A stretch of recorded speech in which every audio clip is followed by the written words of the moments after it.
Ne te donne pas la peine de venir, le mariage est réservé à la famille. Mon frère s'est moqué, même si j'avais dépensé 23 000 € pour son mariage. J'ai simplement répondu, compris. 30 minutes plus tard, un mariage raté commença. C'était un mardi matin et alors que je sirotais ma tasse de café habituelle, je n'avais aucune idée qu'un simple message texte changerait ma perception de ma famille pour toujours. Je m'appelle Adeline Dubois. J'ai 35 ans et d'aussi loin que je me souvienne, j'ai toujours été la réparatrice de la famille, celle qui intervenait pour résoudre les problèmes, payer les factures et maintenir la paix. J'étais habitué à sacrifier mon temps, mon argent et même ma fierté pour m'assurer que tout le monde allait bien. Mais je n'avais jamais imaginé que cette générosité me serait un jour renvoyée au visage. Quand mon téléphone a vibré, j'ai supposé que c'était un email professionnel ou un doux message de mon petit ami, mais ce n'était pas le cas. C'était un message de mon frère, une courte phrase qui m'a noué l'estomac, ne te donne pas la peine de venir. Le mariage est réservé à la famille. J'ai figé. J'avais dépensé 23 000 € pour son luxueux mariage dans un salon de réception à Bordeaux, couvrant la compte de la salle, le traiteur et même leurs invitations personnalisées. J'ai relu le message encore et encore, chaque mot me coupant plus profondément. Quand je l'ai appelé pour lui demander pourquoi, il s'est simplement moqué et m'a dit que je ne correspondais pas à la vision qu'ils avaient pour leur grand jour. Mes mains tremblaient en tapant ma réponse, compris. Mais à l'intérieur, mes pensées s'emballaient. 23 000 €, des années à le sortir de ses dettes, d'innombrables factures que j'avais payées, et maintenant soudainement, je n'étais plus considéré comme de la famille. L'ironie me brûlait la poitrine. Je fixais les confirmations de paiement sur mon ordinateur portable, chacune un rappel froid des sacrifices que j'avais faits. Cette fois cependant, il n'y aurait pas de larmes, pas de supplications, plus de contorsions pour obtenir leur approbation. 30 minutes plus tard, j'ai pris une décision, une qui allait complètement désagréger son mariage parfait et lui rappeler que même la personne la plus patiente a un point de rupture. À midi, je fixais mon ordinateur portable, mes relevés bancaires ouverts. Mon café était froid, intouché depuis le choc de ce matin. J'ai cliqué dans mes emails, ouvrant la confirmation des 23 000 € que j'avais virés pour la salle de mariage de Lucas Dubois, un salon de réception scintillant à Bordeaux que lui et sa femme, Chloé Martin, juraient être leur rêve. Le reçu me renvoyait un rappel brutal de chaque euro que j'avais investi dans leur vision. J'ai fait défiler ma boîte de réception, déterrant d'autres éléments. 1 200 € pour les charges impayées de leur appartement l'été dernier. 2 500 € pour la réparation de la voiture de Chloé lorsque sa berline est tombée en panne. 4 000 € pour un canapé en cuir sur mesure dont ils avaient besoin pour impressionner leur cercle social. Chaque email serrait le nœud dans ma poitrine, un registre de mes sacrifices pour leur confort. Benoît, mon petit ami, s'est penché, ses yeux scannant l'écran. À 36 ans, il a toujours vu ce que je ne pouvais pas. Tu n'es pas leur distributeur automatique de billets, Adeline, a-t-il dit, sa voix calme mais ferme. Quand est-ce que ça s'arrête? Sa question m'a profondément touché, me forçant à retracer des années à jouer les réparatrices de la famille. J'avais couvert les forfaits téléphoniques de Lucas, les robes de créateurs de Chloé pour leurs photos de fiançailles, même leurs factures d'épicerie pendant ces périodes difficiles. Tout pour maintenir la paix. Mais la paix à quel prix? J'ai fouillé dans un dossier de vieilles factures, mes doigts s'arrêtant sur un paiement de 3 000 € pour leur fête de fiançailles dans un lounge sur un toit. Mon souffle s'est coupé en faisant le total, plus de 30 000 € au fil des ans. Les chiffres n'étaient pas seulement de l'argent. C'était mon temps, mes économies, ma confiance accordée sans arrière-pensée. J'ai ouvert un autre email, celui-ci du gérant du salon de réception, confirmant mon paiement et détaillant l'aménagement de la salle, lustre en cristal, sol en marbre, une scène pour leur vœu parfait. J'avais même négocié une réduction pour leur faire économiser 2 000 €, un détail qu'ils n'avaient jamais reconnu. Le souvenir me piquait, des heures au téléphone, jonglant avec mon propre travail, tout cela pour que leur gratitude s'évanouisse. Ma mâchoire s'est serrée en réalisant avec quelle facilité ils m'avaient écarté. Je ne finançais pas seulement leur mariage. Je soutenais tout leur mode de vie. Benoît s'est assis à côté de moi, faisant défiler mon application bancaire pour confirmer les virements. Tu mérites mieux, a-t-il dit, sa main sur la mienne. Ces mots n'étaient pas seulement un réconfort. C'était un miroir reflétant une vérité que j'avais évitée pendant des années. Anouk, ma meilleure amie et organisatrice d'événements, m'a envoyé un message, me demandant ensuite de la rencontrer au sujet d'un gala de charité que j'avais proposé il y a des mois. Son message ne concernait pas mon désordre familial où elle ne savait pas encore. Mais cela a allumé une étincelle. Pourquoi finançais-je leur vie au lieu de la mienne? J'ai imaginé le gala, une nuit de but, pas d'obligation, avec des tables drapées de lin blanc, des invités collectant des fonds pour un refuge local. C'était quelque chose que je pouvais construire, quelque chose à moi. Cette pensée m'a rassuré. J'ai ouvert une feuille de calcul, tapant chaque dépense que j'avais couverte pour Lucas et Chloé, date, montant, raison des factures d'électricité à ce canapé trop cher. Mes doigts volaient sur le clavier, chaque entrée affinant ma concentration. J'ai ajouté une colonne pour les notes, notant comment ils avaient promis de rembourser bientôt ou affirmé que c'était juste pour cette fois. La vérité n'était pas seulement dans les chiffres. Elle était dans le schéma de leurs exigences et de ma générosité aveugle. J'ai sauvegardé le fichier, le nommant coûts familiaux. Il ne s'agissait pas de régler des comptes. Il s'agissait de prendre en main ma réalité. Ce soir-là, j'ai envoyé un message à Lucas, mes doigts fermes. Pourquoi ne suis-je pas invité à ton mariage? J'ai tapé, le gardant court, direct, mon cœur battant avec un mélange de colère et d'incrédulité. J'avais dépensé 23 000 € pour leur salon de réception à Bordeaux, sans compter les années où je les avais tirés d'affaire. Le téléphone est resté silencieux pendant 10 minutes, puis a vibré. La réponse de Lucas a éclairé l'écran, nous voulons quelque chose d'intime, Adeline. Tu ne corresponds pas à l'ambiance, trop de bagages pour notre esthétique élégante. Ces mots piquaient, acérés et moqueurs, comme si mes sacrifices étaient une tâche sur leur journée parfaite. Esthétique élégante. J'ai fixé le message, son sarcasme coupant à travers des années de confiance que j'avais bâties avec lui. Il n'a même pas pris la peine d'appeler, jetant cette pique par message comme si de rien n'était. Mon téléphone a sonné à nouveau, cette fois de la part de Pierre, mon père. Adeline, ne sème pas la discorde, a-t-il écrit. Tu sais à quel point ce mariage est important. Maintiens la paix. Son ton portait ce poids familier, celui qui me poussait toujours à ravaler mes sentiments pour le bien de l'harmonie familiale. J'ai serré le téléphone, mes jointures blanches, ces mots faisant écho à chaque fois qu'on m'avait demandé de prendre du recul, de donner plus, de me taire. Papa ne demandait pas, il exigeait que je laisse passer l'insulte de Lucas. Je n'ai pas répondu. Pas encore. L'idée de maintenir la paix me semblait trahir moi-même, et je n'étais pas prête à céder. J'ai appelé Anouk, ma voix tremblante alors que je lui racontais l'histoire du message de Lucas et de celui de mon père. Elle a écouté, son silence stable, ne se précipitant pas avec des conseils ou de la pitié. C'est dur, a-t-elle finalement dit, son ton neutre, concentré sur le chaos de sa propre journée avec l'événement d'un client. Elle n'a pas essayé de me réparer, ce qui était bien. Je ne cherchais pas un sauveur. J'avais juste besoin de le dire à voix haute, de laisser la trahison s'installer. En raccrochant, j'ai ressenti le poids de mes propres mots, la vérité crue d'être rejetée par mon propre frère. J'ai ouvert mon ordinateur portable, plongeant dans la chaîne de mai avec le responsable des réservations de la salle de réception. La ligne d'objet disait le détail du paiement final. J'ai parcouru les conditions, 10 000 € à payer demain pour sécuriser la salle. Mon curseur a plané sur le bouton « Répondre ». Annuler ce paiement pourrait arrêter leur mariage net. La pensée m'a traversé.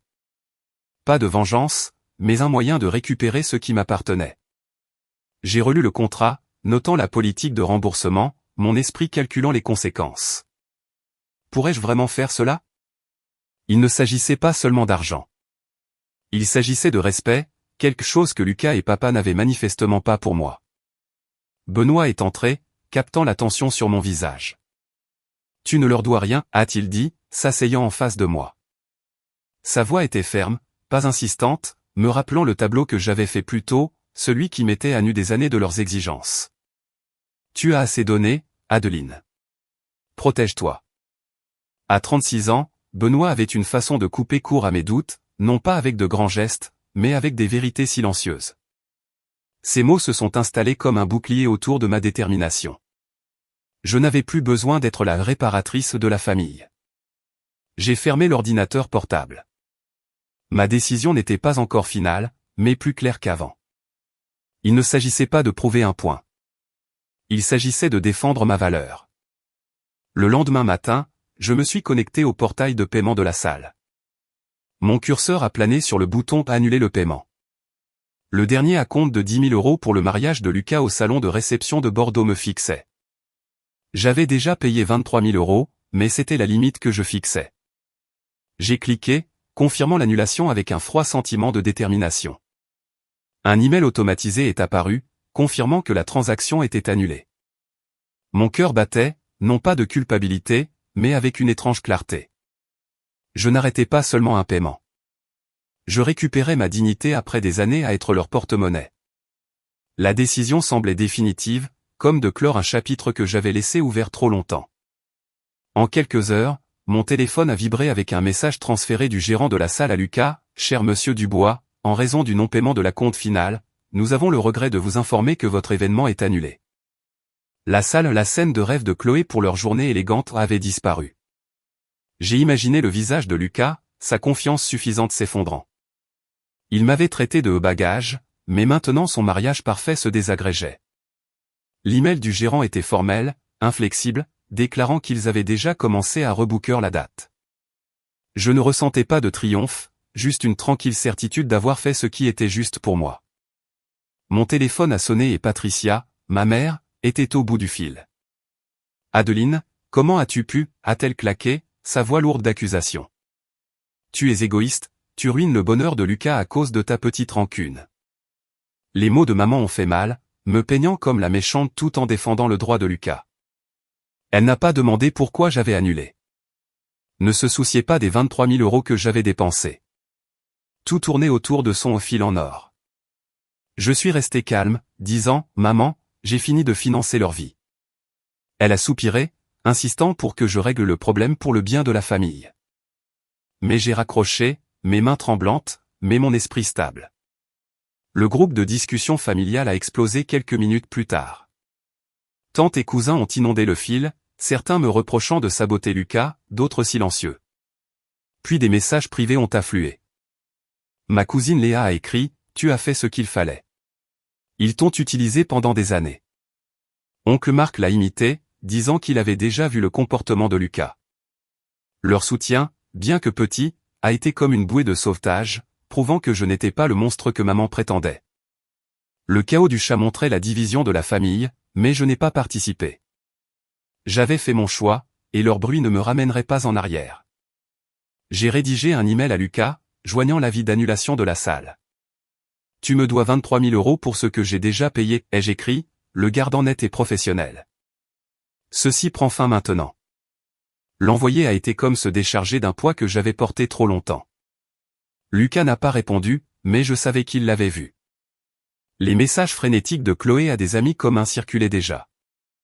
Je ne me souciais pas de leur panique. Ils avaient construit leur rêve sur mon dos, et j'avais fini de le porter. Benoît s'est assis avec moi, ouvrant le contrat de la salle sur son ordinateur portable. « Assurons-nous que c'est béton », a-t-il dit, faisant défiler les petits caractères. Il a souligné la clause, permettant l'annulation pour non-paiement, confirmant que ma démarche était légale. Sa concentration calme m'a ancré, un rappel que je n'étais pas seul dans ce combat. Nous avons vérifié chaque détail, date, montant, conditions, nous assurant que Lucas ne pouvait pas le retourner contre moi. Le soutien de Benoît n'était pas bruyant, mais il était solide, comme un mur sur lequel je pouvais m'appuyer. J'ai fermé l'ordinateur portable, sachant que je m'étais protégé.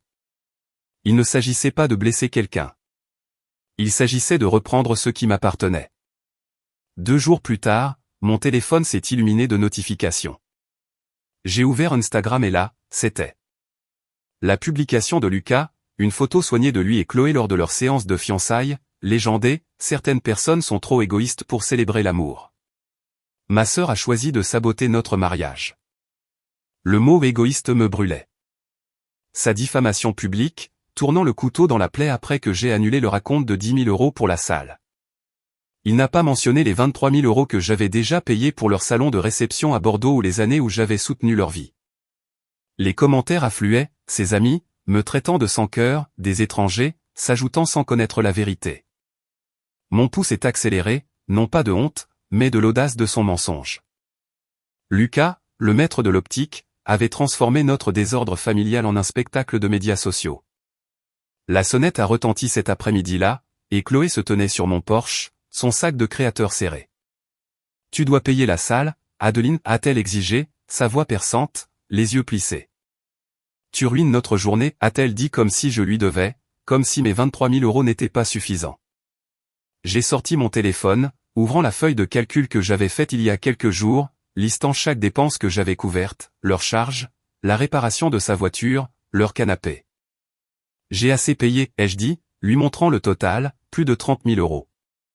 Trouve un autre moyen. » Le visage de Chloé a rougi, mais elle n'a pas discuté, s'est contentée de partir en grommelant à propos de ma trahison. Je suis resté ferme, ma détermination inébranlable, refusant d'être leur banque plus longtemps. Benoît était dans la cuisine, observant l'échange. « Lucas doit assumer ça, a-t-il dit, son ton stable mais féroce. Tu les as portés trop longtemps. » Il a croisé les bras, sa force tranquillement cran. Benoît n'a pas élevé la voix, mais ses mots ont transpercé ma culpabilité persistante, me rappelant que les choix de Lucas ou pas les miens avaient mené à ce désordre. Il a fait un geste vers mon ordinateur portable, suggérant que je vérifie l'email de la salle pour les mises à jour. Mais je n'étais pas prête à replonger dans leur chaos. Le point de Benoît était clair, leur problème n'était plus mon fardeau. J'ai ouvert Twitter, mes doigts planant sur le clavier. Je n'allais pas laisser la publication de Lucas me définir. J'ai tapé un seul tweet, payer 23 000 € pour le mariage de mon frère seulement pour être désinvité. Fini d'être utilisé. J'ai cliqué sur envoyer, le gardant court, factuel, sans drame. En quelques minutes, les retweets et les réponses ont afflué. Des gens choqués, certains partageant leurs propres histoires de trahison familiale. Mon tweet n'était pas une vengeance. Il s'agissait de rétablir les faits. Les notifications continuaient d'arriver. Une vague d'étrangers validant ce que j'avais su, mais que je n'avais pas dit à voix haute. Je méritais mieux. Anouk m'a envoyé un message ce soir-là, son message bref. La publication de Lucas est en train de couler, a-t-elle écrit. Ses abonnés le traitent de menteur. Elle n'a offert ni sympathie ni conseil, juste la mise à jour, son attention toujours sur son travail d'organisatrice d'événements. J'ai vérifié Instagram à nouveau et elle avait raison. La section des commentaires de Lucas avait tourné. Des amis qui l'avaient initialement soutenu étaient silencieux tandis que d'autres questionnaient son histoire. Où sont les 23 000 € qu'elle a payés, a écrit un utilisateur. Un autre l'a traité d'ingrat. Le contre-coup n'était pas mon objectif, mais cela ressemblait à de la justice, un effondrement public de son image soigneusement élaborée. Je n'ai pas répondu à Anouk, j'ai juste posé mon téléphone, laissant la vérité faire son travail. Je me suis penché en arrière, regardant mes tweets prendre de l'ampleur. Les chiffres n'avaient pas autant d'importance que la clarté qu'ils apportaient. Lucas et Chloé avaient construit leur vie sur mes sacrifices, puis m'avaient peinte comme la méchante quand j'avais arrêté. Benoît s'est assis à côté de moi, faisant défiler les réponses, un petit hochement de tête signalant son approbation. Je ne me battais plus pour leur approbation. Il s'agissait de prendre en main ma propre histoire, pas la leur. Dimanche, mon application bancaire a affiché 3 virements. Je l'ai ouverte, mes yeux s'écarquillant devant les notifications. 10 000 €, 8 000 € et 5 000 €, totalisant les 23 000 € que Lucas me devait pour son mariage annulé à Bordeaux. Pas de messages, pas d'excuses, juste des virements froids et directs, probablement stimulés par le tollé sur les réseaux sociaux après ma publication sur Twitter. Sa diffamation sur Instagram s'était retournée contre lui, ses abonnés le traitant d'ingrat. J'ai fixé les chiffres, un mélange de soulagement et d'épuisement m'envahissant. Ce n'était pas une victoire. C'était une confrontation. Lucas avait payé, mais le coup de sa trahison persistait, une blessure que l'argent ne pouvait guérir. Anouk m'a retrouvé pour un café cet après-midi-là, son chaos habituel d'organisatrice remplacé par un calme rare. « Tu as mis une limite, Adeline, a-t-elle dit, remuant son latte. C'est ça, le pouvoir. » Ces mots m'ont profondément touché, c'était la première fois qu'elle offrait plus qu'un hochement de tête neutre dans ce désordre. Elle s'est penchée en avant, ses yeux fixes. « Tu n'es pas seulement leur banque, tu es toi. Ne les laisse pas te prendre ça. » Pour une fois, Anouk n'était pas distraite par le travail. Elle était là, m'aidant à voir la force de mes limites. J'ai siroté mon café, son soutien s'installant, une affirmation tranquille que j'avais fait ce qu'il fallait pour moi. Mon téléphone a vibré avec un message de Patricia Dubois, ma mère. Adeline, pardonne Lucas. Nous devons guérir en tant que famille, a-t-elle écrit, son ton plus doux, mais toujours lourd d'attente. Je l'ai lu 2 fois, ma poitrine se serrant à son plaidoyer familier pour l'harmonie. Elle n'avait pas reconnu ma douleur ou les années où j'avais financé la vie de Lucas. J'ai répondu, maman, j'ai fini de réparer les choses pour lui. Mon doigt a appuyé sur envoyer, définitif et inflexible. Je ne la rejetais pas, mais je ne porterai plus le poids de ses exigences. Des messages de proches ont commencé à affluer. Ma cousine Léa, oncle Marc, même tante Claire. Tu as défendu toi-même, a écrit Léa. Ça a demandé du courage. Marc a ajouté, nous sommes fiers de toi, Adeline. Leurs mots étaient un baume, la preuve que tout le monde ne me voyait pas comme la méchante que maman peignait. J'ai fait défiler leurs messages, chacun renforçant mon choix d'arrêter d'aider Lucas. Leur soutien n'était pas bruyant, mais il était réel. Un chœur de voix qui a noyé la culpabilité que maman essayait de susciter. J'ai ouvert le groupe de discussion familiale, mon pouce planant sur le nom de Lucas. Son silence depuis les dépôts en disait long, il avait payé mais ne m'avait pas affronté. J'ai tapé le supprimer, le renvoyant du chat. Un poids s'est levé, comme couper une chaîne que j'avais traînée pendant des années. Chloé n'était pas dans le groupe, mais enlever Lucas a été comme fermer une porte sur eux deux. Je n'avais pas besoin de leur approbation ni de leur drame. Pour la première fois, je me suis senti libre, détaché du rôle de réparatrice familiale. Benoît est entré, captant mon petit sourire. Tu as besoin d'une pause, a-t-il dit, sortant son téléphone pour me montrer le site web d'un parc national. Faisons un pique-nique le week-end prochain. Randonnée, air frais, juste nous. Son idée était simple, mais elle a allumé quelque chose de léger en moi. Une chance de me concentrer sur ma propre vie. Nous nous sommes assis ensemble pour planifier des sentiers et des collations. Sa présence stable, un rappel que je n'étais pas seul. Je ne reconstruisais pas une famille brisée. Je construisais quelque chose de nouveau pour moi. Mardi, Benoît et moi avons roulé jusqu'à un lac tranquille. L'eau scintillait sous le soleil du matin, et nous avons étendu une couverture près du rivage, déballant des sandwichs et du thé glacé. L'air était vif, libre du chaos qui m'avait consumé pendant des semaines. Benoît a jeté un caillou dans le lac, ses ondulations se propageant largement, et j'ai expiré, laissant le drame avec Lucas et Chloé s'estomper pour la première fois. Nous avons parlé de choses simples, de travail, de randonnées préférées, d'un nouveau restaurant en ville. La paix n'était pas seulement dans le paysage. Elle était dans le fait de savoir que j'avais fixé des limites et que je m'y étais tenu.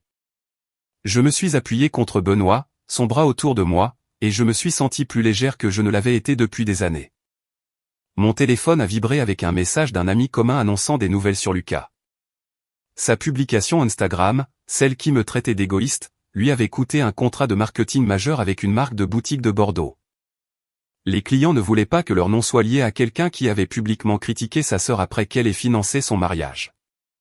Le contre-coup s'était accentué, les contacts professionnels prenant leur distance. Je n'ai pas souri à la nouvelle. Il ne s'agissait pas de vengeance. Les choix de Lucas avaient créé cette retombée, et je n'étais plus responsable de le rattraper. Le poids de ses conséquences était le sien, et le sien seulement. Un autre message est apparu, celui-ci menant à une annonce en ligne. Chloé avait mis en vente ses bijoux de créateur, un collier en diamant, des boucles d'oreilles en or, même son bracelet de séance de fiançailles. L'annonce mentionnait des frais de mariage urgents, un signe clair qu'il se démène pour couvrir les coûts après l'annulation de la salle. J'ai fait défiler les photos, reconnaissant des pièces que j'avais autrefois admirées. Son désespoir n'a pas suscité de pitié, seulement une reconnaissance tranquille qu'elle et Lucas faisaient face à la réalité de leurs actions. Ils s'étaient trop longtemps appuyés sur moi, et maintenant ils apprenaient à se débrouiller seuls. Un message de ma cousine Léa a révélé d'autres remous familiaux. Patricia Dubois et Pierre Dubois, ma mère et mon père perdaient la faveur de leurs proches. Léa a écrit que tante Claire et oncle Marc avaient ignoré le brunch hebdomadaire de maman, fatigués de la voir défendre Lucas tout en ignorant mon côté de l'histoire. D'autres cousins s'étaient également retirés, murmurant sur le soutien aveugle de maman et papa à leur fils. Je ne ressentais pas de joie, juste un étrange calme. Leur isolement n'était pas de mon fait. C'était le coup de leur partialité, une vérité que j'avais longtemps vue, mais jamais exprimée. Anouk m'a envoyé un lot de photos d'un gala de charité qu'elle avait organisé, celui dont nous avions discuté des semaines auparavant. Les images montraient des tables élégantes, un éclairage doux et des invités souriants collectant des fonds pour un refuge local. « Tu adorerais ça, Adeline » a-t-elle écrit. « Viens au prochain. » Son invitation n'était pas empreinte de pitié ou de conseil, juste un appel sincère à rejoindre son monde. J'ai souri, m'imaginant là, non pas comme une réparatrice, mais comme une invitée, libre de profiter de quelque chose que j'avais contribué à inspirer. Le message d'Anouk était un rappel de ce que je pouvais construire quand j'arrêtais de porter les autres. Un email de tante Claire est arrivé dans ma boîte de réception plus tard dans la journée. « Tu as fait ce qu'il fallait, Adeline » a-t-elle écrit.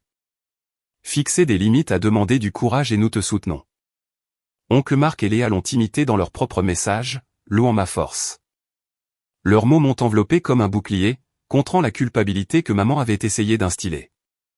Je n'étais pas seul. Ma famille n'était pas seulement Lucas et mes parents. C'étaient ces voix, celles qui voyaient ma valeur et applaudissaient ma position. J'ai fermé mon ordinateur portable, sachant que je m'étais choisi, et cela suffisait. Une semaine plus tard, ma boîte de réception était silencieuse, mais mon cœur se sentait plus léger. J'ai ouvert les contacts de mon téléphone, fait défiler jusqu'au nom de Lucas et appuyé sur supprimer. Son numéro a disparu, coupant le dernier fil de notre communication. Après des années à financer sa vie, 23 000 € pour son mariage à Bordeaux, d'innombrables autres dépenses, j'en avais fini. Le nom de Chloé est resté, mais seulement par formalité. Je n'avais pas eu de nouvelles d'elle depuis qu'elle avait essayé de me culpabiliser pour payer plus. L'acte d'effacer Lucas n'était pas de la colère. C'était de la clarté. J'avais passé trop de temps lié à ses exigences, et le couper était comme récupérer mon propre espace. Une enveloppe est arrivée de Patricia Dubois, ma mère, son écriture soignée sur le devant. À l'intérieur, une lettre s'excusant des malentendus et me demandant d'aller de l'avant ensemble. Ces mots étaient plus doux que ses sermons habituels, mais ils évitaient ma douleur, les années où j'avais été utilisé, la désinvitation au mariage de Lucas. J'ai plié la lettre et l'ai mise de côté, mon silence. Un choix, pas un affront. Répondre me ramènerait dans le cycle d'excuses de maman pour Lucas, et je n'y retournerai plus. La lettre est restée sans réponse, une limite que je maintenais sans regret. Mon téléphone a sonné ce soir-là, le nom de Pierre Dubois, mon père, clignotant sur l'écran. « Adeline, nous devons parler » a-t-il commencé, sa voix lourde de frustration. Il ne m'a pas posé de questions sur moi, a juste insisté pour la réconciliation, faisant écho au plaidoyer de maman pour maintenir la famille intacte. Je l'ai laissé parler, mais ma détermination n'a pas vacillé. « Papa, je me protège » ai-je dit, puis j'ai mis fin à l'appel. J'ai bloqué son numéro, mes doigts stables. Bloquer papa n'a pas été facile, mais c'était nécessaire. J'avais assez donné, et leur refus de voir mon côté de l'histoire ne me laissait pas d'autre choix que de fixer la limite. La nouvelle s'est répandue parmi les proches concernant le favoritisme de maman et papa. Ma cousine Léa a envoyé un message disant que tante Claire avait cessé de répondre aux appels de maman, en ayant assez de la voir défendre Lucas tout en rejetant ma position. D'autres cousins avaient également pris leur distance, murmurant sur le soutien aveugle de maman et papa à leur fils. Je ne ressentais pas de joie, juste un étrange calme. Leur isolement n'était pas mon fait. C'était le coup de leur partialité, une vérité que j'avais longtemps vue, mais jamais exprimée. Assise à mon bureau, j'ai réfléchi à ce que ce parcours m'avait appris. Fixer des limites n'était pas une question de punir Lucas, maman ou papa. Il s'agissait de protéger ma propre valeur. J'avais passé des années en tant que filet de sécurité de la famille, couvrant les factures de Lucas, absorbant leurs attentes, pour être finalement rejeté quand j'ai dit non. Dire non n'était pas une vengeance. C'était de l'amour-propre. J'avais perdu les liens tendus avec un frère et mes parents, mais j'avais acquis une clarté que je n'avais jamais connue. Je me suffisais à moi-même, et je n'avais pas besoin de leur approbation pour le prouver. Cette vérité m'ancrait plus solidement que toute culpabilité qu'ils avaient essayé d'instiller. À tous ceux qui ont suivi cette histoire, merci de votre écoute. J'ai partagé mon désordre. La trahison de Lucas, les retombées du mariage, mon combat pour rester debout, parce que je sais que certains d'entre vous ont affronté des batailles similaires.